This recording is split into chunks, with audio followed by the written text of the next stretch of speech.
நாங்க தொழுகிற தொழுகையால, நாங்க தொழுகிற இபாதத்தால, நாங்க செய்யற நல்லமல்களால எங்களால சொர்க்கம் போக முடியுமா?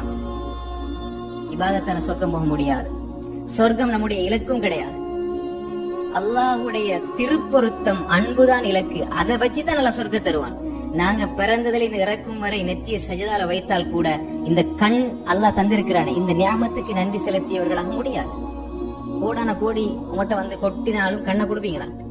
அல்லாஹ் கேட்கிறானே, அலம் நஜஅல் லஹு ஐனைன் வ லிசானன் வ ஷஃபதைன். நாங்க உங்களுக்கு கண்ணு ஆக்கல, 2 கண்ணை நாங்க உங்களுக்கு தரலையா? பாருங்க. அப்ப எனவே நன்றி உணர்வோடு வாழுகின்ற பக்குவ நிலை வந்து விட்டால் மகிழ்ச்சி வரும், உள்ள மகிழ்ச்சி வரும். அல்லாஹ் எனக்கு இவ்வளவு தந்திருக்கிறான். மேல உள்ளவங்களை பார்க்காதீங்க. தீனுடைய விஷயத்துல மேல உள்ளவங்களை பாருங்க, துனியாவுடைய விஷயத்துல கீழே உள்ளவங்களை பாருங்க. உள்ளம் அமைதி வரும். நாங்க பாக்குறது துனியாவுடைய விஷயத்துல மேல உள்ளவங்களை, எனக்கு மேல இருக்கிற, எனக்கு இல்லை, எனக்கு இல்லை, எனக்கு இல்லை என்றால் நன்றி உணர்வு வராது. நன்றி கெட்டதனம் வரும்.